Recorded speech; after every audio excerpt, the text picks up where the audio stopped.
Está começando o 4º ano do ensino fundamental. Vem aí, língua portuguesa.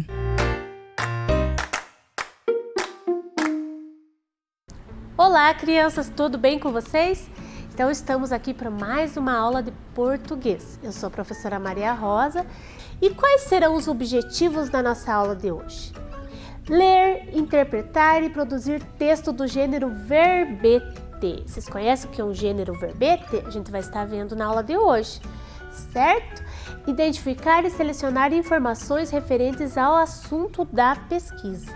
Então, a gente vai selecionando informações referentes ao que a gente está estudando durante a nossa aula de hoje, certo?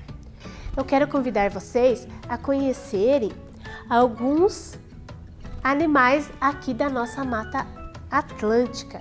Eles são animais que estão aqui presentes. Eu trouxe para que vocês possam conhecer eles. Estes animais, eles são da Polícia Ambiental, do pelotão da Polícia Ambiental aqui de Ponta Grossa. A soldada Etienne e o cabo Landeman, eles fazem um programa de conscientização das crianças, das pessoas, e eles utilizam esses animais para isso, para conscientizar. Porque eu acredito, e eles também, que quando a gente conhece, quando a gente sabe das coisas, a gente cuida, a gente preserva, né? Então, agora esses animais têm essa função de conscientizar as pessoas e principalmente as crianças, vocês, da importância de se preservar tanto os animais quanto também a nossa flora, nossa Mata Atlântica, certo? Então, eu vou apresentar para vocês. Esses animais, eles eram animaizinhos que estavam na natureza. Infelizmente, alguns deles foram alvo de caçadores, outros sofreram acidentes, né? Porque as estradas agora, a nossa população aumenta, as cidades aumentam, as estradas, e os animais não sabem disso, né? Alguns deles, às vezes, são atropelados ao atravessar de um lado para o outro da estrada e acabam morrendo. E então eles aproveitam e são animais empalhados que servem para a conscientização dessa preservação. Vou apresentar para vocês. Esse primeiro aqui é o tamanduá. Vocês já devem ter visto. Ele é um animal que existe em várias regiões, em vários biomas. Ele é aquele animalzinho que gosta de comer formiga, né? Vocês já viram ele? Então, esse aqui é o nosso tamanduá, certo? Esse segundo aqui, ele é um animal que as pessoas têm muito preconceito com ele. É o gambá, mas ele é muito, muito, muito importante. Vocês sabiam que ele come escorpiões? Pois é, eles ajudam em muitas coisas. Então, um animalzinho depende do outro, uma planta, um animal, eles geram equilíbrio na nossa Mata Atlântica. Então, se falta um desses animais, o que vai acontecer? Vai acontecer o desequilíbrio, certo? Então, quando vocês verem um gambá por aí, não dá para sair matando. Porque o que acontece? Nós, humanos, estamos invadindo o território dos animais. Então, acontece, às vezes, de aparecer um na nossa casa ou na nossa região. Não é por isso que a gente tem que matar, principalmente esses animais, que às vezes as pessoas pensam que o gambá não vai causar nenhum mal de jeito nenhum. Essa aqui, a gente olha, já me perguntaram se ela é um filhote de onça pintada. Ela não é um filhote de onça pintada. Ela se chama jaguatirica. É um dos felinos que transitam aqui na nossa Mata Atlântica também. Ela é um dos felinos que a gente tem presente aqui, então. Não é onça pintada, não. É jaguatirica, também conhecida como gato do mato e outros nomes que a gente vai estar vendo para frente, certo? Jaguatirica. Esse aqui também, eu acho que tem criança que deve conhecer até. Chama-se coati. Eu sei que aqui no Parque Estadual de Vila Velha tem coati. E outros parques também, lá em Foz do Iguaçu, nas cataratas, tem coati bastante. Então é um animal bastante presente aqui na nossa Mata Atlântica também, certo? Esse aqui, vocês já viram? Esse aqui se chama lontra.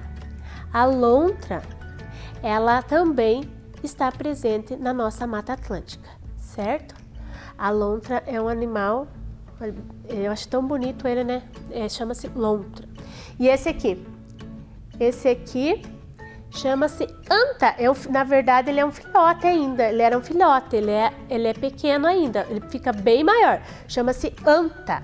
Então, vocês vejam, eu trouxe somente alguns, né? Existem muitos mais animais na nossa Mata Atlântica, que nem eu comentei, né? O tatu, e existem outros. O macaco, né? O bugio. Mas eu trouxe alguns, e esses aqui são um símbolo da preservação, né? Eles querem trazer isso, eles querem conscientizar dessa preservação que deve existir, né? Então, eu quero agradecer ao pelotão da Polícia Ambiental que cedeu nossos animais aqui, para vocês poderem estar conhecendo um pouquinho mais sobre os animaizinhos presentes na Mata Atlântica, certo? Que nem eu falei para vocês, quando a gente conhece os animais, quando a gente sabe da importância deles, a gente preserva. Então, a gente não pode, na falta de um desses animais, o desequilíbrio vai acontecer, porque um é predador do outro, é uma cadeia alimentar, vocês devem ter estudado isso, né?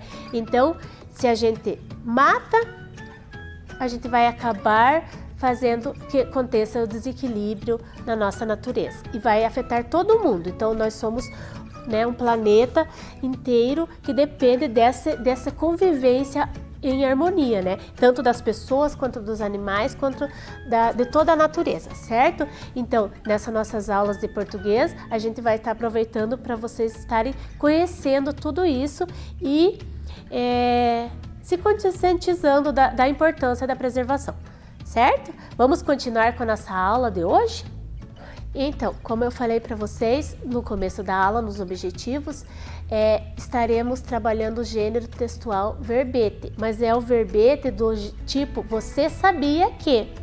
Existem muitos tipos de verbetes, né? Hoje a gente vai estar estudando esse tipo aqui, você sabia. Informações sobre o verbete. Os verbetes de dicionário são entradas, definições de palavras, explicações e notas sobre algo. Aqui tem uma imagem até ali de um dicionário. Família, núcleo social de pessoas. Então, traz ali a definição da palavra. Só que o verbete que a gente vai estar estudando é um verbete que fala sobre curiosidades. É um verbete que é um gênero textual que vai trazer as pessoas para a leitura, vai procurar assim incentivar mesmo a leitura, certo? Vamos ver? Então, aqui está a imagem do verbete, verbete de curiosidade, que é o que a gente vai estar estudando hoje. Traz informações curiosas, relevantes em relação a temas variados. Esses textos convidam o leitor a continuar lendo sobre o tema. Então, daí em cima sempre está escrito você sabia. Olha, aqui tem uma imagem de um panda, né? Panda não tem lugar específico para dormir. Ele simplesmente cai de sono onde quer que esteja. Então, o texto de curiosidade é assim. Ele traz alguma informação curiosa, curta, rápida, para que o leitor se interesse pelo tema e vá procurar saber mais.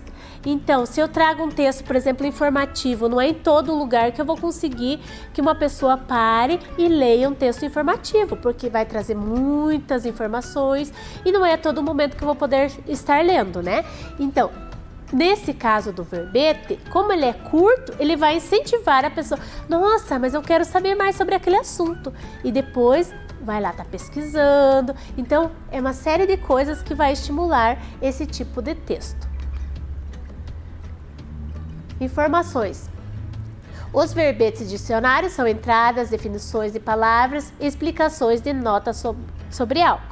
Esse é o que eu já falei para vocês ali no começo.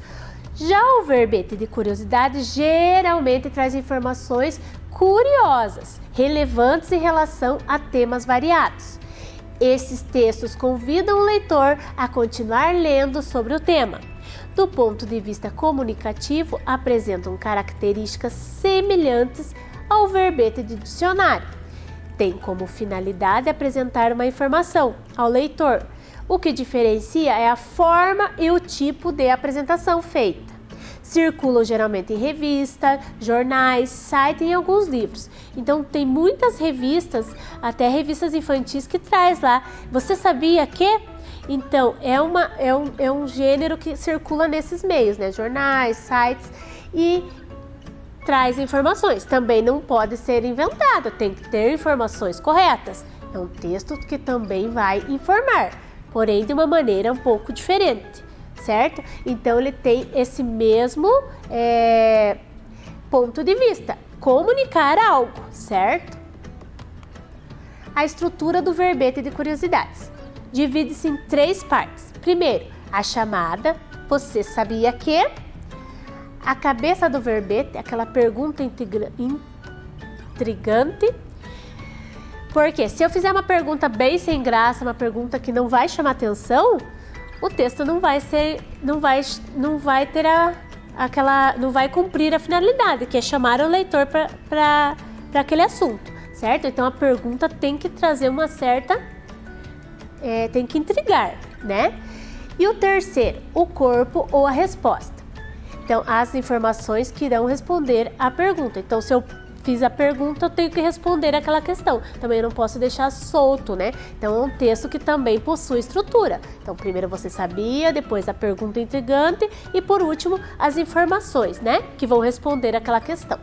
Vamos ver aqui um exemplo. Ó, o nosso mico-leão dourado aqui de novo. Então, você sabia que? Esses 3 pontinhos já dão aquele sinalzinho assim de que, né? Que continua, né? Para você continuar pensando. O mico-leão dourado é um primata muito raro que só existe no Brasil. Vocês sabiam disso já? Que bom! Ele quase foi extinto e por isso se tornou símbolo da luta pela preservação da Mata Atlântica, que é seu habitat natural. Então, tem que ser rápido, breve, né? Daí, se a pessoa passa ali se interessa pelo aquele assunto, ela vai continuar buscando, pesquisando, né? Investigando sobre o assunto. Então primeiro ali, chamada, que é o você sabia. Ela chama a pessoa para a leitura, chama, né? Por isso o nome chamada. Cabeça do verbete, que eu falei para vocês, que traz a pergunta intrigante. E a última ali, corpo da resposta ou resposta para a pergunta. Daí, né, que traz a resposta para a pergunta. Então, acho que ficou bem clara a estrutura desse gênero textual, né? Verbete de curiosidade, certo? Bem fácil, né? E bem gostoso de fazer. Eu lembro que o ano passado a gente fez alguns lá na escola e colocou pela escola. Então, os colegas da escola ali. Então, é um gênero textual bem interessante de a gente fazer, né? Esse animal vocês conhecem? A sussuarana. Esse é um felino que está presente aqui na nossa região bastante. De vez em quando aparece uma sussuarana por aí. Se vocês forem pesquisar lá, vocês vão ver que ela acaba vindo, né, para a cidade. Por quê? Porque pela escassez, às vezes, de alimento, pela proximidade da cidade, da mata, né? Então, esse bicho é grande, depende de bastante alimento. Então, ela sai em busca desse alimento. E, às vezes, várias pessoas já se depararam com uma sussuarana por aí. Ela é um felino maior que a nossa jaguatirica, né? Pouco menor que a onça pintada, mas maior que a nossa jaguatirica. É a sussuarana. E daí vamos ver o que está escrito sobre ela. Você sabia que a sussuarana possui muitos nomes? Este felino é famoso por possuir diversos nomes como onça parda, onça vermelha, puma. O futuro da população que habita a Mata Atlântica é incerto devido à fragmentação do habitat. Encontra-se no nível vulnerável de extinção.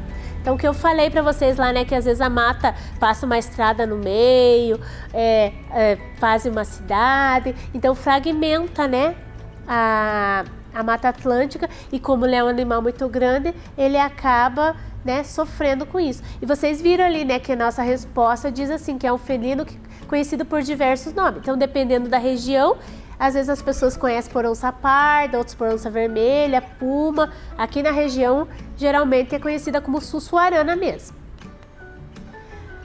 Então, hora da atividade. Vamos pegar lá nosso material, né? Vamos separar nosso material lá que vocês pegaram na escola, para a gente estar respondendo as questões que virão a seguir, certo? Então, aqui tem um textinho sobre o coati. Vamos ler lá também. Eu acho que vocês devem ter recebido lá esse textinho no material. Coati tem cauda longa, nome científico. Nasua é um mamífero pequeno que pertence à família carnívora. Pesa em torno de 3,5 kg a 6 kg. Este animal também é conhecido por seu nome popular, tamanduá palito. O macho da espécie é um pouco maior, se comparado com a parceira. Tem pelagem marrom escura, um pouco avermelhada. Chama atenção pela longa cauda de branco e preto. Malhada de branco e preto. Apresenta também face e focinhos alongados. É um animal de hábito diurno, vive em bando e costuma se acolher no alto das árvores. Para descansar à noite, dorme enrolado como se fosse uma bola. Procura alimento em grupo de 4 até 20 indivíduos. A dieta consiste em frutas, árvores, insetos, vermes, larvas e minhocas. No período de reprodução, as fêmeas se separam do bando para construir o ninho nas árvores. A gestação dura até 11 semanas e pode nascer de 2 a 7 filhotes. Os bebês só abrem os olhos quando atingem 11 dias de vida. Já com 5 semanas estão prontos para sair do ninho. O coati se distribui pela Colômbia, norte da Argentina, Uruguai e Brasil. Seu tempo de vida é estimado em 15 anos. Eu mostrei para vocês ali o coati, né, gente? Vocês conheceram o coati. Quem não conhecia ainda, conheceu hoje. Então, que nem eu falei para vocês, esses textos aqui estão lá no material. Aí vocês podem escolher, colocar lá no Você Sabia, né? Ou no outro textinho que vocês vão fazer depois. Então, aqui vocês podem ler, observar, grifar o que vocês acharem interessante. Vocês têm que começar a aprender a distinguir o que é fato mais importante, anotar ali as curiosidades e podem marcar no texto lá, certo? E aqui, lembra que a gente falou do gênero textual verbete e do gênero Você Sabia? Que nem eu falei. Aí vocês vão utilizar o textinho do coati para fazer aqui o Você Sabia, que está lá no material de vocês. Eu escolhi aqui para mostrar para vocês algumas informações que eu achei mais curiosas, que eu não sabia, que achei interessante. Se vocês encontraram outras informações mais interessantes, vocês podem fazer também. Aqui eu vou dar um exemplo e vocês podem preencher com outros lá, tá? Vão ler o texto novamente, lá vão ver as informações, as curiosidades, e eu escolhi essa curiosidade aqui. Vamos ver? Então, primeira coisa que vocês vão fazer lá, podem desenhar o animalzinho lá, né? O coati. Lá, eu coloquei uma imagem do coati, né? Não sou muito boa de desenho, então eu coloquei a imagem lá do coati. E aí, ali já tem a chamada. Você sabia que? Vamos para a pergunta e para a resposta também. Os coatis constroem seus ninhos nas árvores. Então, você sabia que os coatis constroem seus ninhos nas árvores? Sabiam? Olha, eu não sabia isso ainda, descobri agora há pouco tempo. E a resposta daí, isso mesmo, no período de reprodução, as fêmeas se separam do bando e sobem nas árvores para construírem seus ninhos. Com certeza, para evitar, né, predadores e outras coisas assim. Então, eu achei curioso isso. Tá? Então, eu escolhi essa tema aqui. Então, vocês podem escolher outro lá se quiser, certo? Então, ficou assim o meu Você Sabia. Vocês podem fazer lá com outras informações também. Podem usar a criatividade. E agora, eu vou explicar para vocês a tarefa que vocês vão fazer para a gente estar vendo na outra aula de sexta-feira, certo? Vocês vão ler com atenção o texto que está lá, o texto da jaguatirica. Então, vamos ler juntos uma vez, daí depois vocês leem com bastante calma, olhando, marcando, grifando o que vocês acharem realmente importante e também que vocês vão utilizar na próxima aula sobre jaguatirica. Vocês lembram da jaguatirica que a gente viu? Que eu falei que tem criança que pergunta se é filhote de onça? Então, aquela é a jaguatirica, certo? Vamos ler o texto dela? A jaguatirica, ó o nome científico dela, Leopardus pardalis, um mamífero carnívoro. São conhecidos também como maracajá, maracajá-açu e gato do mato. Vive desde o sul dos Estados Unidos até o norte da Argentina. Então, imaginem lá, desde o norte, então ele passa pela América inteira também, né? A jaguatirica. Mas já foi extinta em algumas regiões de sua distribuição, mas já foi extinta em algumas regiões de sua distribuição. Então, ela já está extinta em alguns locais. Pode medir de 72 a 100 centímetros de comprimento e peso entre 7 e 15,5 kg. É um animal solitário, noturno e territorial. Então, ele gosta mais, ele não anda em bando não, que nem o coati, ele gosta mais de andar solitário, né? Alimenta-se principalmente de roedores, mas também de animais de porte como répteis, aves e peixes. Então, caça à noite, formando emboscada. As fêmeas dão luz geralmente a um filhote por vez, com cerca de 250 gramas. Geralmente, filhotes nascem a cada 2 anos. Em cativeiro, a jaguatirica pode viver até 20 anos, o dobro da sua longevidade no estado selvagem. Será que é legal só por isso vamos ter jaguatirica em cativeiro? Não, né, gente? Por que eles vivem mais? Por quê? Porque não vai precisar caçar, não vai precisar se deslocar, então acaba que vai viver mais, né? Mas não é legal ter animal silvestre, animal selvagem em casa. Jamais. Então, ele vive mais por esses motivos, porque ele não vai entrar em lutas lá, né, para caçar, não vai ser, porque ao mesmo tempo que ela é predador, ele vai ter alguém que é também seu predador, né? Então, em cativeiro não vai ter isso. Então, é por isso que vive mais. E diz que é ali que vive metade do tempo. Então, fora do cativeiro, ela vive em média 10 anos. Ela está incluída entre os animais que também sofrem com o comércio internacional das espécies da fauna e da flora silvestre, que estão ameaçadas de extinção. É o mais abundante dentre os felídeos sul-americanos, apesar de as suas populações estarem decaindo. Mas a maior ameaça é a destruição e degradação do habitat. A sua beleza e relativa docilidade já fizeram com que a jaguatirica fosse desejada como animal de estimação exótico. Por ser de porte relativamente menor, a espécie não traz problemas com ataques a seres humanos, mas pode causar problemas com ataques a galinheiros. Então ela ataca, né? Só que o que acontece? Como a jaguatirica não é tão grande assim, ela quando é pequena ela parece um gatinho, então muitas pessoas tinham ela como animais de estimação. Mas isso não é correto, não é certo, e hoje em dia, se alguém tiver animal silvestre em cativeiro, pode ser multado, pode ser até preso, né? As leis ambientais não permitem isso, né? Então a gente tem que fazer as coisas de maneira correta e preservar sempre o nosso meio ambiente, né? Daí, depois que vocês lerem o texto, vão procurar lá informações que vocês acharem interessante, vão anotar, vão grifar. O texto é para vocês fazerem isso. A pesquisa a gente precisa estar anotando, precisa estar grifando, né? E depois disso vocês vão procurar em outras fontes. Para quem não tem condições de procurar em outras fontes, eu separei esse textinho, mas quem consegue pode procurar em outras fontes, em livros, jornais, revistas, internet, mais informações ou curiosidades sobre a jaguatirica e anote lá no seu caderno. certo?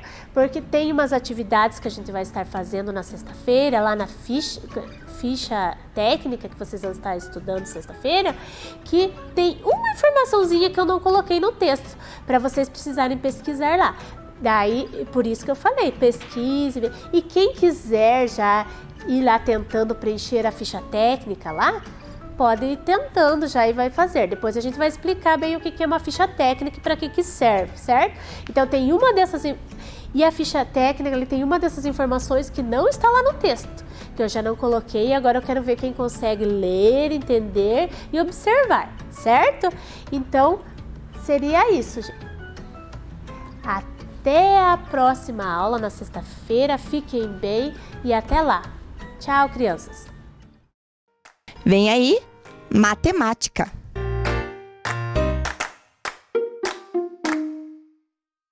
Olá, crianças! Tudo bem com vocês? Bem-vindos a mais uma aula de matemática aqui com a professora Ana Li. Bem-vindos também vocês, alunos da Educação de Jovens e Adultos, que nos acompanham aqui diariamente. Todos vocês, muito bem-vindos. Bem, vamos para o objetivo da nossa aula? Reconhecer a igualdade entre duas sentenças numéricas utilizando símbolos matemáticos. Então, isso que nós vamos fazer. Nós vamos trabalhar hoje com sentenças numéricas na perspectiva da igualdade, né? Então, nós vamos trabalhar com essa ideia da igualdade que a gente trabalhou já alguns dias atrás. Só que hoje nós vamos trabalhar com essas ideias dentro da das operações, né? Da soma, da subtração, da multiplicação e da divisão. Beleza? Para iniciar, vamos lembrar aqui que a professora trouxe aqui uma balança para a gente fazer uma memória do que a gente aprendeu lá atrás sobre o que é igualdade. Então vejam lá, a professora vai colocar aqui, ó, um cubo vermelho, estão vendo? Olha, ele é maiorzinho, um cubo grande. A professora vai colocar desse lado, devagarzinho, ó, baixou, tá vendo que o nosso prato aqui ficou mais baixo que esse? Tá. Agora eu vou colocar aqui pecinhas amarelas, ó. 1, 2. Deu equilíbrio? Não, vamos continuar pondo. Vou colocar mais algumas amarelas. 3. Nem se mexeu. 4. Nada. 5. Nada. 6. Nada ainda. 7. Opa, o 7 já começou a mexer. 8. Opa, agora ela começou a mexer mais. Olha, ela está tentando se equilibrar, né?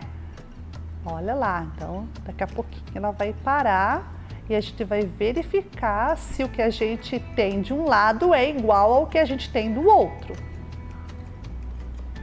Quase parando.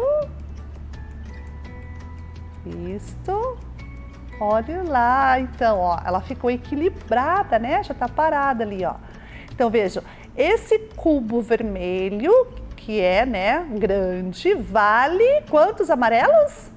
8. Então, eu tive que colocar 8 amarelos para colocar o valor do cubo vermelho grande. Tudo bem, então esse é o valor daquele. Os dois valem a mesma coisa.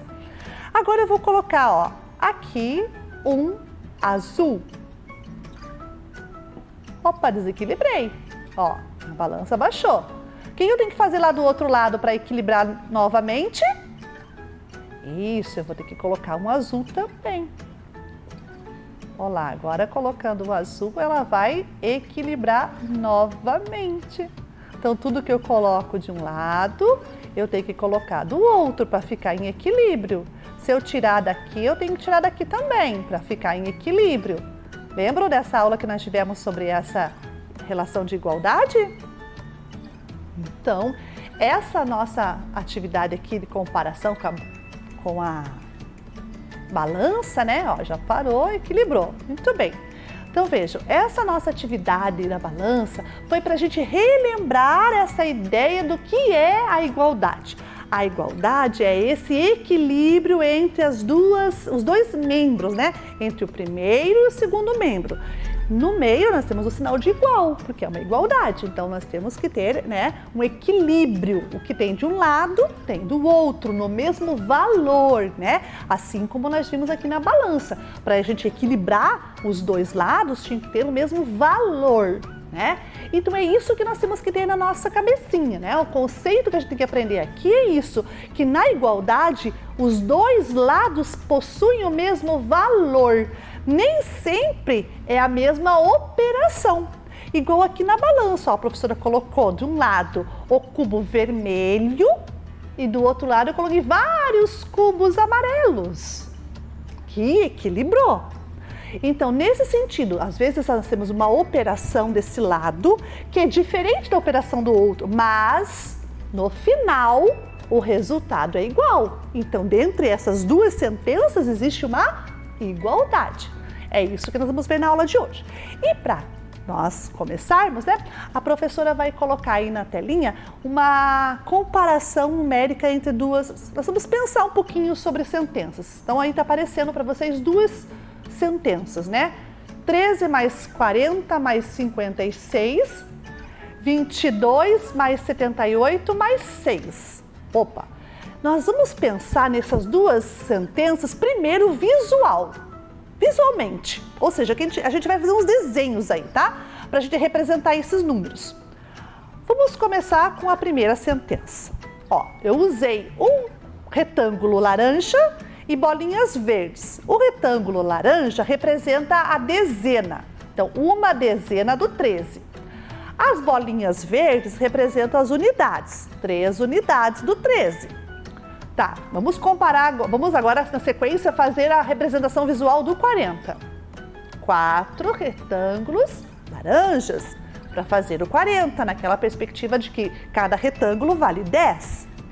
E o 53? 5 retângulos laranjas, 3 bolinhas verdes. Tudo isso, né, é o que representa essa primeira sentença.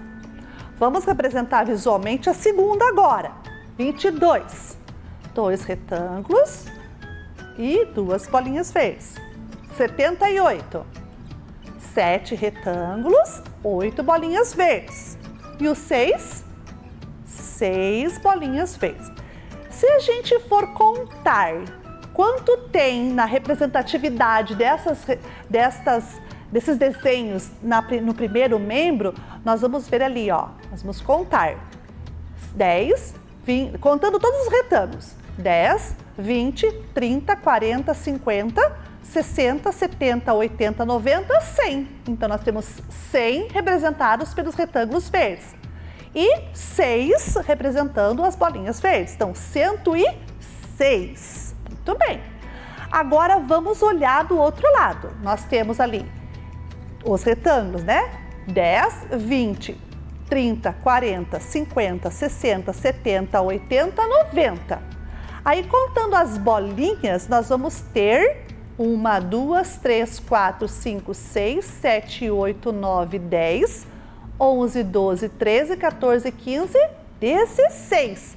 90 com 16 fecha 106. Então, nesse caso, essas duas sentenças são iguais. Por que são iguais? Porque dos dois lados nós temos no final a mesma quantidade representada. Então, 13 mais 40 mais 53 é igual a 22 mais 78 mais 6. Ok? Compreendido aqui na ideia da representação visual? Vamos agora fazer uma representação numérica. Vamos lá. Agora, na representação numérica, a gente vai somando os números, fazendo uma espécie de um esquema. Olha como é que a professora vai fazer. Eu vou pegar primeiro o 13 com o 53 para dar 66, porque é fácil fazer essa conta de 66 na minha cabeça. Então eu usei esses dois números por primeiro para fazer a soma. Posso fazer isso? Posso. Depois eu trago 40 junto com 66. Nesse caso, a professora usou a propriedade da adição que diz assim, que eu trocando as parcelas de lugar, eu não vou alterar a minha soma final. tá bom? Então, olha, na hora que eu trocar as parcelas de lugar para fazer o meu cálculo, no final a soma não vai ser alterada. 106, que é o 66 mais o 40. Vamos olhar agora no próximo, numericamente? 22 com 78. Por que eu peguei esses dois por primeiro? Porque eles estavam na frente? Não, porque esses dois já me dão o 100 direto, ó. 100, 78 mais 22, 100. Que agora eu vou somar com o 6 para ter o 106. Então veja, esse esquema numérico que a professora fez é o pensamento da professora que a professora descreveu aí na telinha. Quando a gente quer fazer operações, a gente pode fazer assim? Pode. Lembrando que a gente vai fazendo, nesse caso agora, são adições, né? Eu estou trabalhando com a operação da adição. Mas eu posso fazer desse jeito, fazendo esquemas e trazendo no final o resultado que eu quero. No caso aqui, então nós vamos mostrar que essas duas sentenças são iguais. Ok? Beleza? Então vejam lá, essas sentenças, elas são iguais. Por que elas são iguais? Porque representam no final a mesma quantidade. Isso mesmo. Bem, e agora? O que nós vamos fazer agora? Nós vamos fazer uma atividade de comparação aí entre sentenças para trabalhar com a igualdade. Vamos olhar na telinha? Então a nossa atividade diz assim, ó, com algumas fichas, né, escritas com algumas sentenças matemáticas e um tabuleiro no qual serão colocadas essas fichas e também sinais de igual e de diferente, nós vamos fazer uma atividade para descobrir em quais pares e fichas encontramos igualdades. Então aí vocês estão vendo o tabuleiro, né, que está aparecendo para vocês. E nós estamos vendo aí do ladinho algumas fichas, né, numéricas com algumas sentenças matemáticas. E nós temos aí também os dois sinais, né, o sinal de igual e o sinal de diferente, né? Que a professora já, numa das aulas passadas, já mostrou para vocês aqui esses dois sinais. Muito bem, então aqui na mesa agora a professora tá com os tabuleiros, né, os dois tabuleiros, e hoje quem vai me ajudar é o Visconde e a Emília, né? Esses dois personagens aqui, ó, do Monteiro Lobato, né, da nossa literatura brasileira, vão nos ajudar a trabalhar aqui com essa comparação das operações, né? No caso aqui das sentenças que a gente vai trabalhando. Muito bem, as sentenças estão todas escritas em fichas. Essas fichas é que a gente vai colocar de um lado e do outro para comparar. Só que cada um deles vai ter um tanto de fichas, né? A gente vai separar aqui as fichas deles. Então a professora vai colocar aqui agora no tabuleiro essas fichas das operações. Nós vamos fazer por partes. Nós vamos fazer as subtrações junto com as subtrações, as adições junto com as adições, multiplicações com multiplicações e divisões com divisões. Então nós vamos fazer isso comparando as mesmas operações, tá bom? A sentença das mesmas operações, beleza? Então vamos lá. Vamos começar com a nossa subtração. Vamos pegar aqui, por exemplo, essa 42 menos 21 menos 14 e vamos pôr essa deste lado para o Visconde. E vamos colocar essa 64 menos 19 menos 23 para a Emília com a 35 menos 11 menos 6, ok? Beleza.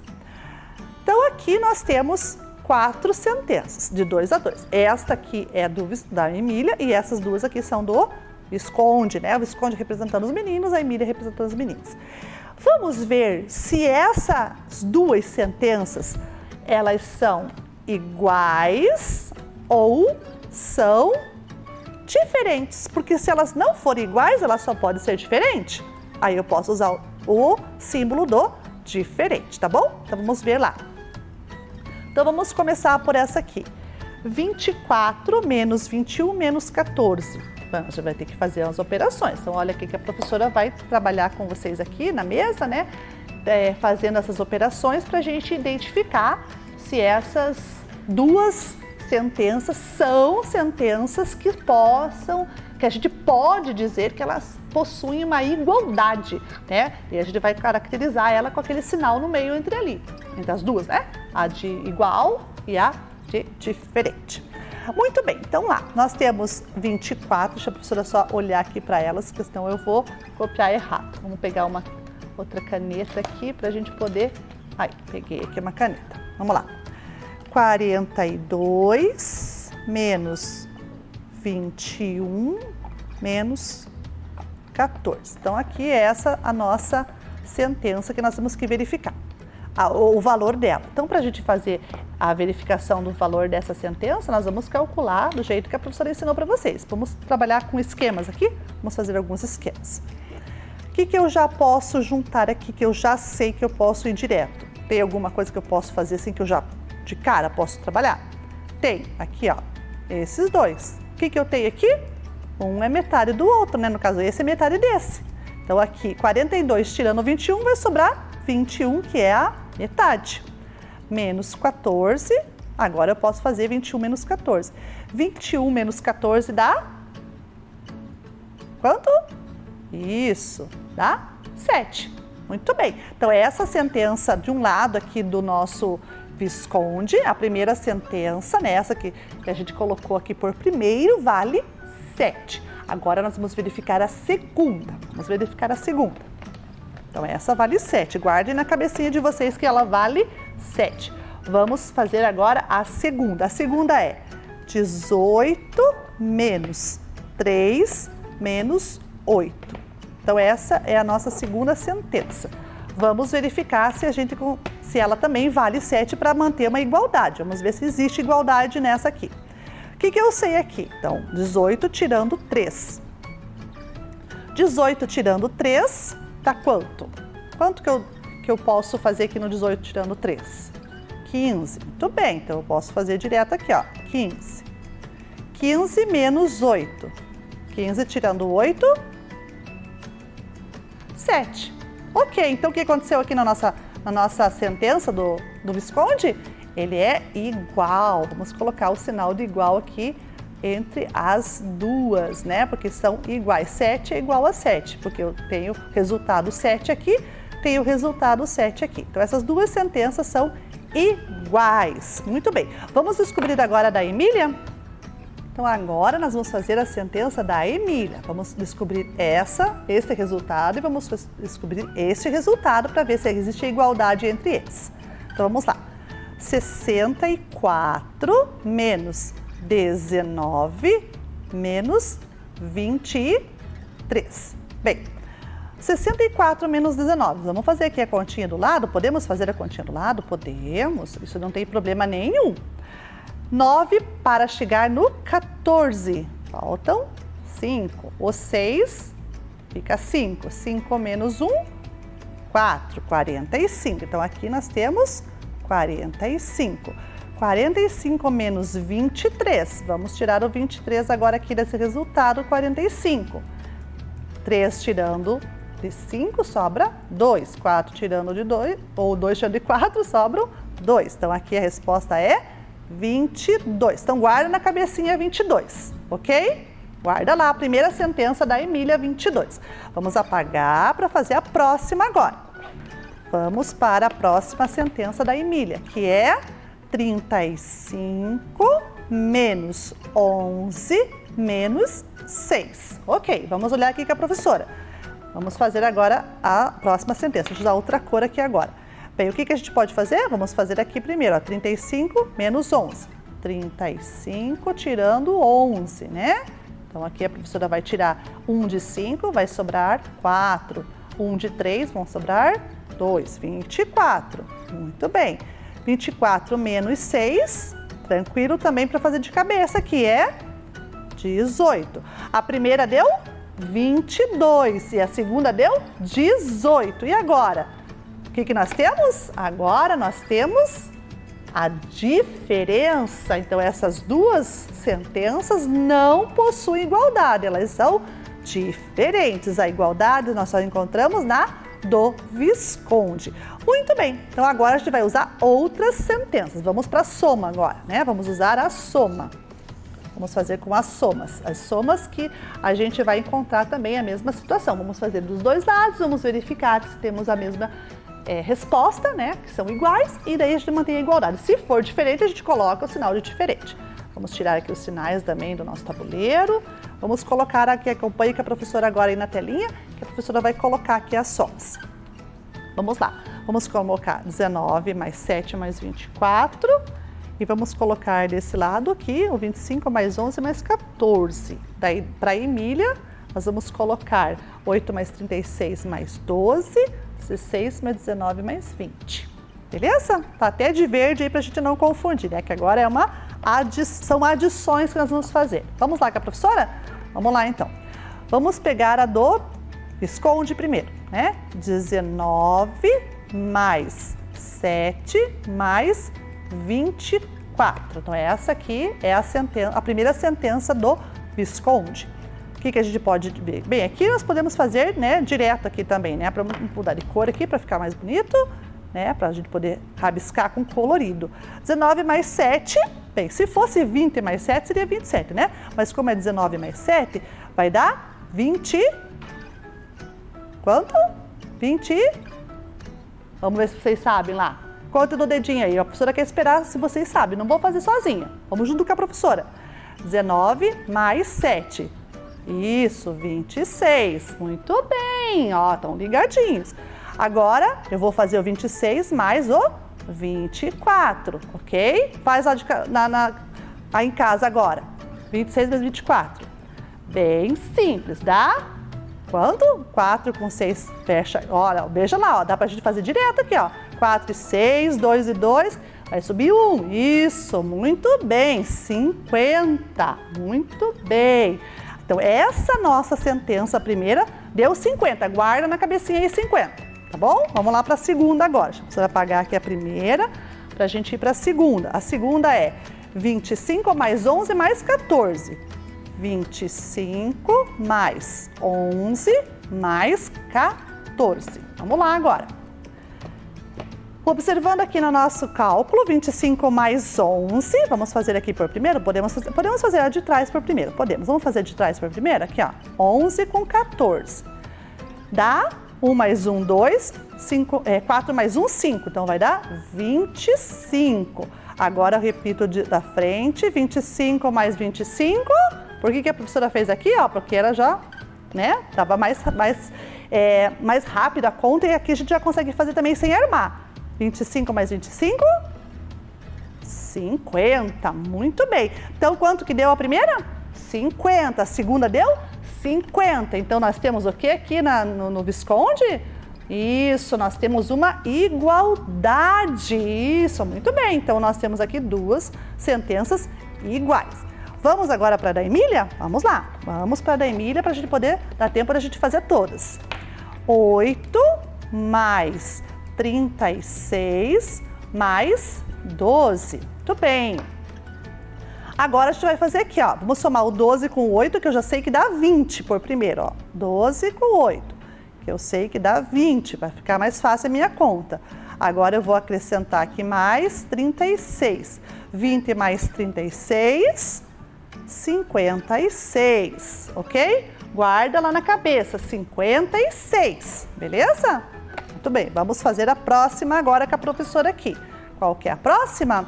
É 16 mais 19 mais 20. Muito bem. Agora vamos fazer aqui a nossa operação, juntando o que a gente conseguir juntar aqui mais fácil. Bem, como a gente tem o 20 aqui, tanto faz começar por aqui ou começar por lá, dá na mesma. A gente poderia, né, começar por qualquer um deles. Vamos começar por aqui, ó, né, o 20 com 19. Então, 16 mais 20 com 19 são 39, ok? 16 mais 39, vamos armar. Podemos armar aqui, professora? Podemos, se nós tivermos dúvidas. Não precisamos fazer tudo de cabeça, podemos armar a operação também. 6 e 9 mais, né, no caso, dá 14, né? Não, desculpa, dá 15. O professor já errou aqui. Dá 15. 6 e 9 dão 15. Vai 1 lá na nossa dezena. 3, 4, 5. 55. Quanto que deu na outra? 56. Agora deu 55. E agora, diferente ou igual? Diferente. diferente. Muito bem. Então, essas sentenças da soma da Emília são sentenças que não têm igualdade, são diferentes. Beleza. Vamos fazer só mais uma? Vamos fazer aqui a de multiplicação. Uma de multiplicação, que nós estamos quase no final da nossa aula, para a gente poder... E a de multiplicação é mais simples, por quê? Porque é tabuada, tabuada já está na nossa cabeça, né? Tem que estar, pelo menos. Vamos acompanhar aqui com a professora, então. Vamos tirar aqui os nossos sinais e vamos colocar lá. Vamos ver qual multiplicação a professora vai colocar por primeiro. Deixa eu escolher uma aqui. Esta aqui. Esta operação. Verifica lá se você já sabe na tabuada qual é a resposta de 3 vezes 8. Presta bem atenção. 4 vezes aqui o 6. Vamos pegar agora este aqui. E esta aqui. Opa, a Emília quase caiu aqui. Pronto, vamos lá. Agora vamos fazer aqui, rapidinho. Não precisa nem armar a continha, né? Vamos fazer já na nossa cabeça. Vamos fazer de cabeça, né? Não vamos fazer cálculo. Vamos lá, temos que aprender a fazer conta de cabeça sem usar o cálculo agora. Porque a tabuada é fácil. 3 vezes 8, quanto? 24, muito bem. 4 vezes 6. Isso, 24. Então, nós temos uma igualdade. Perfeito. Agora, 6 vezes o 2, 12. 4 vezes o 3, 12. Opa, tivemos também uma igualdade aqui agora nos nossos dois colegas, tanto do Visconde como da Emília, né? Nós tivemos igualdade nas duas comparações que estamos fazendo, tanto dessa multiplicação quanto da outra multiplicação. Muito bem, então veja, nós trabalhamos aqui com algumas ideias, né, operatórias nas sentenças, trabalhando com a igualdade. Então, tudo que tem de um lado tem que ter do outro. Então, se essa sentença numérica vale 20, a outra tem que valer 20 também, para ter igualdade. Senão, não tem. Tá? E a gente pode, inclusive, mais tarde, a gente não vai fazer isso hoje, mas numa próxima aula, a professora vai misturar as operações aí. Vai trabalhar com uma soma aqui e uma multiplicação aqui, para a gente ver a igualdade daí. Hoje nós trabalhamos só com operações da mesma espécie, né? Somas com somas, subtrações com subtrações e multiplicações com multiplicações. Depois a gente vai misturar, tá bom? Mas a ideia é essa, que você observe que neste resultado final exista a mesma resposta do resultado final daqui. Aí existe uma igualdade. Beleza? Muito bem. E para a gente quase terminar a nossa aula, né? A professora trouxe aí também um jogo que a professora criou lá no site do WordWall. E lá nesse site a professora criou um joguinho para trabalhar com essa ideia das sentenças iguais, tá? Então vai passar para você uma sentença e vai ter algumas opções embaixo. Você vai olhar aquela sentença que está passando, vai olhar as opções que você tem embaixo e vai escolher uma só. E daí nós vamos verificar se você acertou, tá bom? Então nós vamos levar aí uns 2 minutinhos para fazer essa atividade. Então faz junto comigo, tá bom? Vamos ver qual é a atividade? Vamos lá? Então esse jogo se chama Encontre a Igualdade. Tá aí nesse site que está aparecendo para vocês, se vocês puderem entrar lá depois para praticar um pouquinho mais. Então observe que vai passar aí nessa esteira, ó, tá passando uma operação. Qual é a resposta dessa operação? 20 mais 4. Isto, 24. Olha embaixo aí, qual dessas cores aí apresenta também resultado 24? Presta bem atenção. Isso, 12 mais 12. Agora vamos para a próxima. 5 vezes 4, quanto que é 5 vezes 4? Isto, muito bem, é 20. Qual dessas opções abaixo também é 20? Vamos ver se você acertou?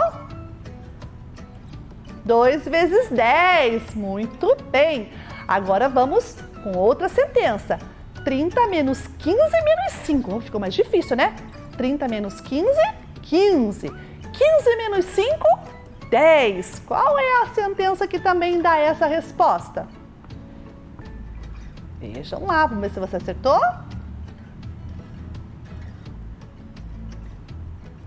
Isso, olha lá, 25 menos 6 menos 9. Muito bem. Agora a próxima. 3 vezes 10. 30. Qual é a outra operação que dá 30 embaixo? Vamos ver se você acertou.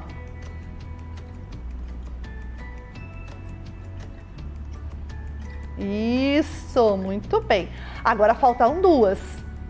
10 menos 2. Opa, tá muito fácil, né? E agora, qual vai ser a próxima que eu vou escolher? Qual das duas? Que é 10, vale 10 menos 2? Vamos ver se você acertou? 15 menos 5 menos 2. Muito bem. E a última é 10 mais 6, 16. Será que 7 mais 7 mais 2 dá 16? 7 mais 7, 14. 14 mais 2, 16. Então, a gente acabou de fechar a nossa brincadeira da nossa Encontre a Sentença, né? A nossa igualdade, encontra a igualdade aí. Então, lá no site tem outros jogos também muito parecido com esses, vocês podem entrar e jogar à vontade. E lá no blog da professora, esse jogo também vai estar disponível para vocês acessarem o link e jogarem mais vezes, tá? Bem, meus anjos, nós já estamos terminando a nossa aula, né? Chegamos ao final da aula e nós temos que ver se a gente cumpre o objetivo. Isso mesmo! Vamos lá observar o nosso objetivo de novo? Reconhecer a igualdade entre duas sentenças numéricas utilizando símbolos matemáticos. A gente fez isso? Muito bem, então se a gente fez isso, a gente cumpriu o nosso objetivo, né? Então agora a gente vai para a nossa tarefa. Isso é lá, para terminar a nossa aula com a tarefa. Vamos lá? Vamos ver a tarefa? Observe as plaquinhas com algumas sentenças matemáticas, depois verifique em quais delas temos uma igualdade e escreva na gangorra ao lado uma em cada membro, ou seja, em cada retângulo. Nós temos aí 4 situações de operações para procurar uma igualdade. Ali na primeira, na tarefa de vocês receberam a tarefa com aquela última operação ali, ó, 12 mais 4 mais 23. A professora quer que você arrume, tá? Porque é 12 mais 5 mais 23, tá bom? Que teve ali uma digitação errada do 4, de vez do 5, digitaram 4, tá bom? Então você arruma lá, tira aquele 4 e coloca o 5 no lugar. A professora deixou ali em destaque para que você pudesse arrumar, beleza? E essa de cima, então, você desconsidera. Vai considerar só 12 mais 5 mais 23. E daí nas outras você também vai procurar a igualdade, ou seja, tem duas sentenças que são iguais, tá? Então em cada grupo aí tem duas que são iguais. Eu quero que você descubra quais dessas duas são que possuem a igualdade e escreva uma de um lado da gangorra e a outra do outro lado da gangorra, ok?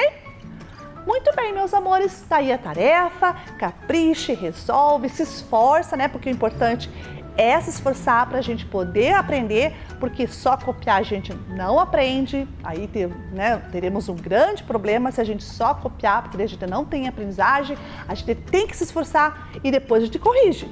Se tiver errado, não tem problema, a gente vai lá e arruma, mas o importante é se esforçar. Se esforçando, errar, não tem problema. Agora, se copiar, aí sim temos grandes problemas, tá bom? E erro faz parte da nossa vida, todo mundo erra, inclusive a professora. Né? A professora erra e erra bastante, né? Às vezes você tem que voltar lá e arrumar as coisas que não deram certo. Você também pode fazer assim, beleza? Muito bem, meus amores, chegamos ao final da nossa aula, espero que vocês tenham gostado, mas principalmente aprendido. A gente vai se ver nas próximas aulas. Um beijinho e até lá! Vem aí, Formação Humana, Ensino Religioso. Oi crianças, tudo bem? Eu sou o professor Fernando e eu tô aqui para mais uma aula de Ensino Religioso e Formação Humana. Vamos dar uma olhadinha no tema da aula? Então o tema da nossa aula é Ancestralidade e Tradição Oral, os ensinamentos de O Rei Leão.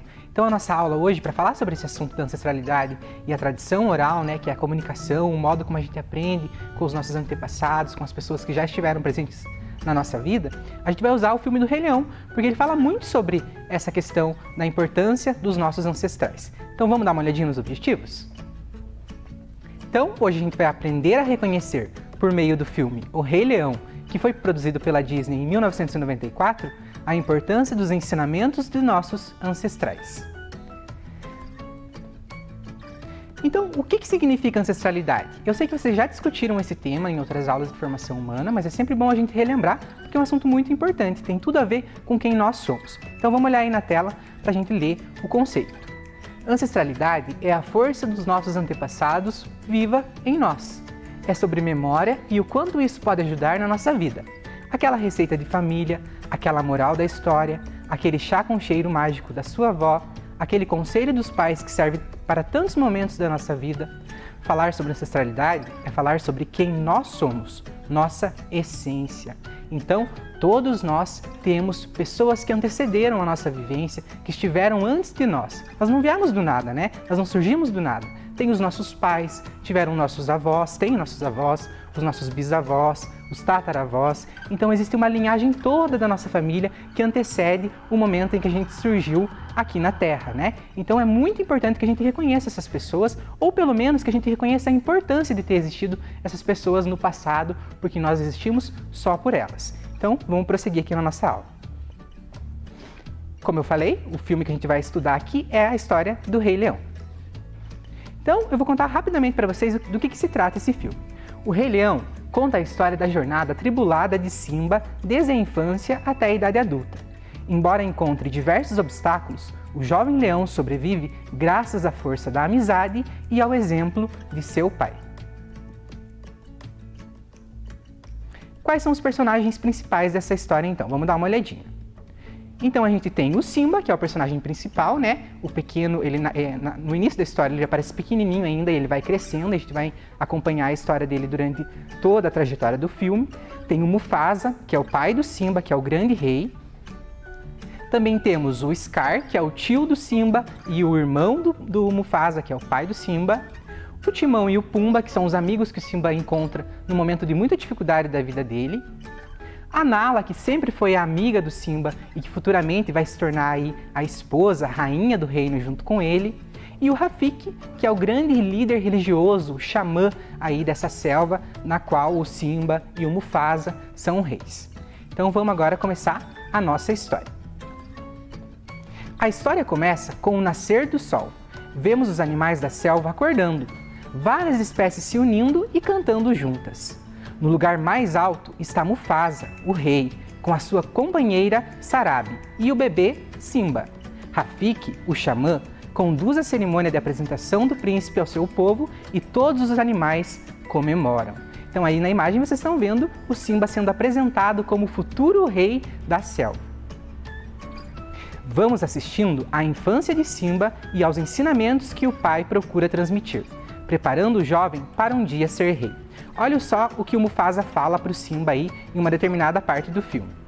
O tempo de um reinado se levanta e se põe como o sol. Um dia o sol vai se pôr com o seu tempo aqui e vai se levantar com o seu como rei. Então a gente já tem logo aí de cara um primeiro ensinamento, né? O Mufasa transmite para o Simba que tudo é passageiro e todos um dia irão partir. Isso faz parte do ciclo da vida. Por isso que nossos ancestrais, a gente não conhece eles, né? Eles já se foram, mas eles já estiveram aqui e são muito importantes para a nossa vida. Prosseguindo então. Do topo de uma colina, mostra ao filho a extensão do reino, tudo que o sol toca. No entanto, avisa que existe um lugar escuro onde ele jamais deve ir. Simba é curioso e valente e quer mostrar que tem tantas qualidades quanto o pai. Outro ensinamento que a gente vê aí, devemos ouvir os ensinamentos das pessoas mais velhas, pois elas conhecem o mundo e seus perigos. Eu sei, porque eu também já fui criança, né? Que a gente quando ali é pequenininho, é criança, às vezes o pai, a mãe, os familiares, quem cuida da gente, fala algumas coisas que a gente não gosta tanto, né? Às vezes a gente quer sair, quer se divertir, quer fazer uma coisa, mas eles dizem não. Então a gente deve ouvir um ensinamento, porque senão tem um objetivo. Eles não falam isso à toa, eles não estão falando isso por serem maus, né? Eles conhecem os perigos e eles querem evitar que a gente caia aí nos perigos do mundo. Vamos prosseguir na história então. Assim, quando Scar o desafia a visitar o cemitério de elefantes, que é aquele lugar lá que o pai do Simba falou que ele não podia ir, falando que só os leões mais corajosos vão lá, ele nem pensa duas vezes. O tio monta uma armadilha para que ele seja comido por hienas. Zazu, o pássaro que é mordomo do rei, acompanha Simba e Nala durante a aventura. Em vários momentos, tenta avisar que estão arriscando a vida, mas o menino, né, o pequeno príncipe ali, leão, desvaloriza. Olha só o que ele fala. Perigo? Eu rio na cara do perigo. Então a gente já tem mais alguns ensinamentos só dessa parte aí. O primeiro deles, o medo é necessário, pois ajuda a nos afastar dos perigos. Pensa só viver uma vida sem medos, né? A gente encontra, por exemplo, uma aranha em um determinado lugar e a gente coloca a mão lá? É claro que não, né? Se a gente está numa altura muito alta, a gente tem medo de cair. E o medo é algo necessário, é instintivo, a gente tem isso automático. Então o Simba ali, quando falou que ele ria na cara do perigo, ele estava sendo muito irresponsável, né? A gente não pode se arriscar. Então não devemos nos arriscar e nos colocarmos em situações de perigo. Por quê? Porque brincar com a sorte pode ser muito perigoso, né? Ele quase foi atacado ali pelas hienas. Vamos prosseguir. Mufasa acaba tendo que salvá-los e aproveita para dar uma lição ao filho. Explica que ser valente não é sinônimo de procurar problemas e confessa que até os reis têm medo. Como se já estivesse adivinhando que iria partir, fala para Simba que os reis que morreram ficam nas estrelas e que um dia ele também estará no céu. Então, mais um ensinamento aí do Mufasa para o seu filho o Simba. A morte é inevitável. Todos que estão vivos um dia morrerão. Assim funciona com toda a natureza. Desde uma árvore, de uma planta, de um pequeno inseto, e com os seres humanos não é diferente. É uma situação muito difícil, a morte não é nem um pouco legal, mas ela acontece, né? Então a gente precisa se preparar de certo modo para que um dia isso aconteça. Todos vão morrer e é a lei da vida. Vamos prosseguir. Desde o começo do filme, percebemos que Scar vive nas sombras, invejando o poder e a força do irmão. Quando surge pela primeira vez, está prestes a devorar um rato e declara, olha só o que ele diz: a vida não é justa, não é, amiguinho? Enquanto uns nascem para o banquete, outros passam a vida na escuridão, implorando por restos. Olha o que essa fala do Scar aí demonstra pra gente e ensina pra gente. A inveja faz mal para a alma e torna as pessoas amarguradas como o Scar. Então o Scar não aceitava o fato de que o Simba seria o próximo rei e não ele, né? Ele era mais velho, ele era irmão do rei, mas a linhagem do reinado passa de pai para filho, então ele não podia ser o rei. Então ele vai tentar aí ao longo da história reverter essa situação e tirar o Simba do caminho dele. Vamos prosseguir. Scar é dissimulado, preguiçoso, autoritário e irresponsável. Decide prejudicar Mufasa e Simba montando armadilhas. Para manter o poder, se associa às hienas, perigosas e aproveitadoras. Então, como se não bastasse o Scar já ser um personagem muito ruim, um vilão, ele ainda se junta a outros personagens que são tão perigosos quanto eles. Vamos ver o ensinamento dessa parte? Nossos planos e projetos de vida não devem ser realizados às custas de outras pessoas, de forma enganosa e aproveitadora. Devemos ficar longe de pessoas perigosas e más. No caso, o Scar já era mau e ele se aproximou aí de outras pessoas, de outros personagens, né? As hienas que eram tão más quanto eles. E isso só pode dar em algo muito ruim, né? Vamos prosseguir. Quando Mufasa está pendurado na ribanceira, graças a um plano maléfico de Scar, ele estende a pata para pedir ajuda ao seu irmão, mas o vilão não hesita em empurrá-lo. Olha o próximo ensinamento. Precisamos ajudar qualquer pessoa em momentos de dificuldade, principalmente nossos familiares e amigos, porque olha só, o Scar era irmão do Mufasa. Como é que ele não foi dar a mão ali, né, a pata na verdade, porque ele era um animal, e tentar salvar o seu próprio irmão? A gente sabe que ele queria tomar o poder, então tirar o Mufasa do caminho era o primeiro passo, né? Então ele acabou deixando o Mufasa cair da ribanceira, o que ocasionou, no caso, a morte do personagem do Rei Leão ali. Vamos prosseguir. Além disso, dessa coisa horrível que ele fez, Scar convence o Simba, né, que é o jovem príncipe, que a culpa foi dele e também convence ele a fugir sozinho, tomando assim o poder do reino que era de seu falecido pai, Mufasa.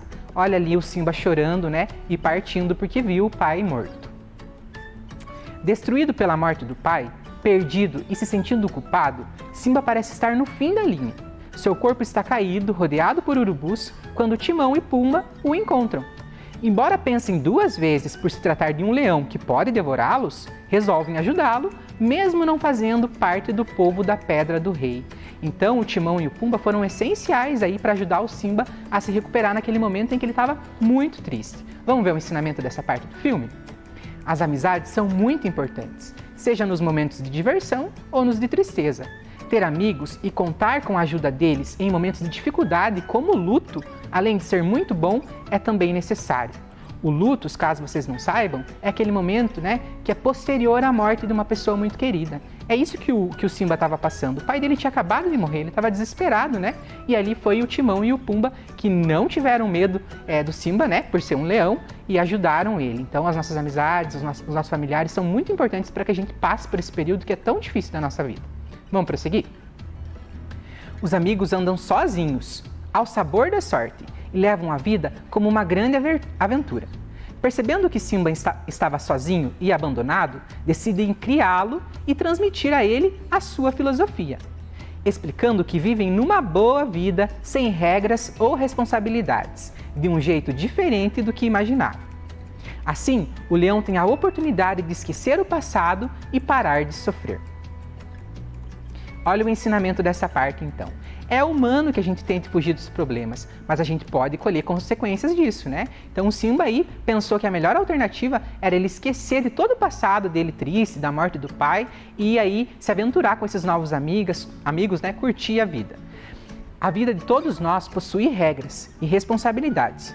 Portanto, não podemos desviar do caminho correto, mesmo que esse caminho pareça ser dificultoso. Já adulto, quando olha as estrelas com Timão e Pumba, pensa no pai e fica triste. Embora passe o tempo todo fugindo das lembranças do passado, elas sempre o alcançam. A situação piora quando Nala, a antiga amiga de infância, tenta caçar Pumba e Simba a interrompe. Ambos se reconhecem e é visível que se apaixonam. Então a Nala era aquela amiguinha lá que caminhava com o Simba, né, nas primeiras aventuras e acabou se afastando dele porque o Simba, né, saiu do reino. Olha o ensinamento dessa parte do filme, então. Tentar esquecer dos nossos entes queridos que faleceram não é o melhor caminho para acabar com a dor. É muito melhor tentarmos superar a dor do luto e nos concentrarmos em todas as coisas boas que vivemos juntos a essa pessoa que partiu. Então, ao invés do Simba tentar relembrar de tudo de bom que o pai dele o ensinou e tudo mais, ele achou que esse caminho aí, fugindo dos problemas, seria melhor. Vamos prosseguir. Nala explica a Simba que o seu povo está correndo perigo e passando fome por causa do reinado desastroso do seu tio, Scar, que passou a ser rei da selva após a morte de Mufasa e sumiço de Simba. Ela o lembra do dever do qual estava se desviando. Quando era criança, o que mais queria ser era rei, mas agora não se sentia preparado para assumir o cargo. Simba começa então a relembrar as lições que aprendeu no tempo que passou com o pai. Um rei deve fazer muito mais do que a sua vontade. Quando Mufasa prometeu ao filho que estaria sempre no céu para guiá-lo, disse que tinha aprendido aquela história com o seu pai.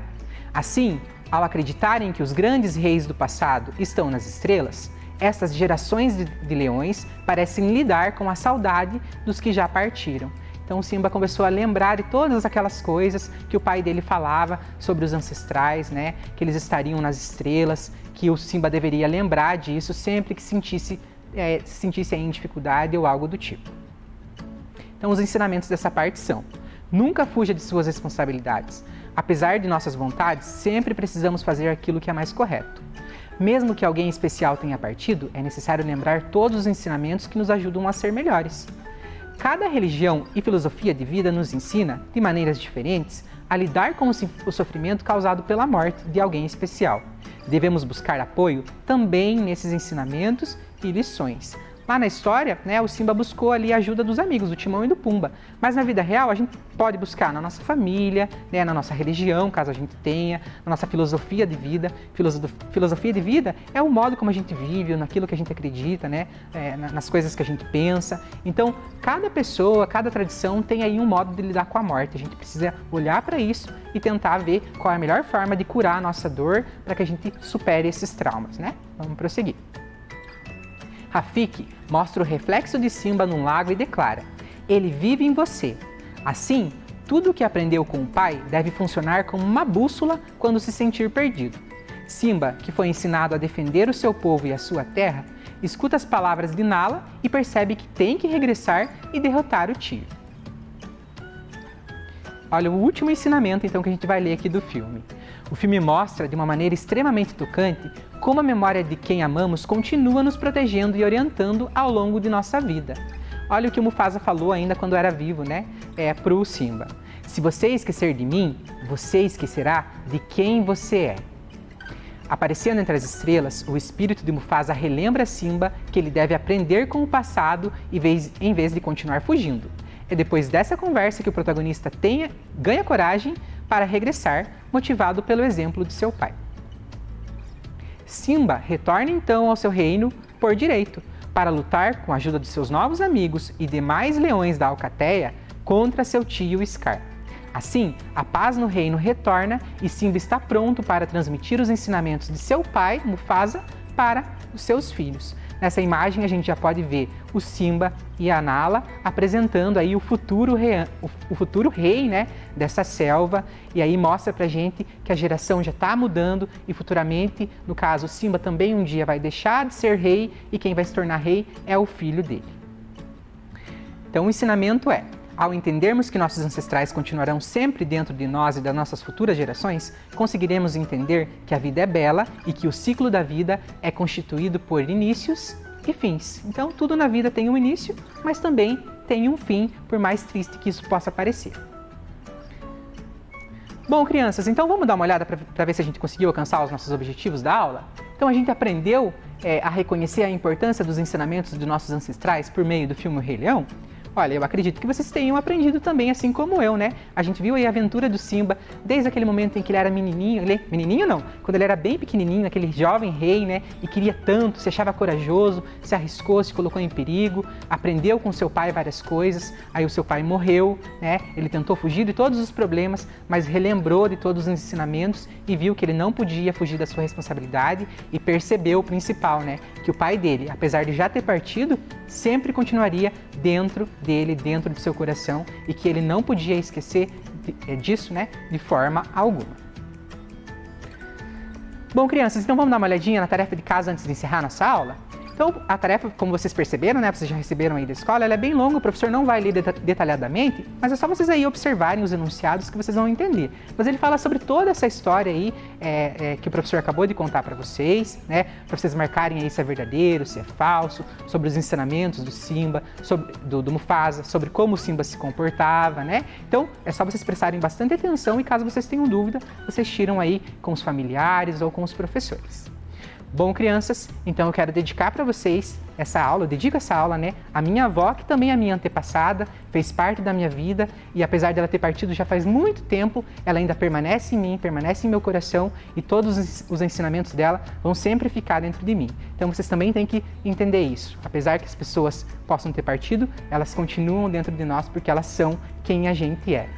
Bom, crianças, então a gente chegou aí à última aula em que eu vou dar para vocês, o professor Fernando, Claro que ainda tem algumas aulas, o ano já está quase acabando, mas então permaneçam fortes, as férias estão chegando, logo logo vocês vão poder descansar de tudo isso. Foi um prazer eu poder trabalhar com vocês essa disciplina, essa área do conhecimento que é tão importante e que fala sobre a nossa humanidade, sobre quem a gente é, tá? Então um abraço, fiquem bem, se cuidem e até aí uma próxima.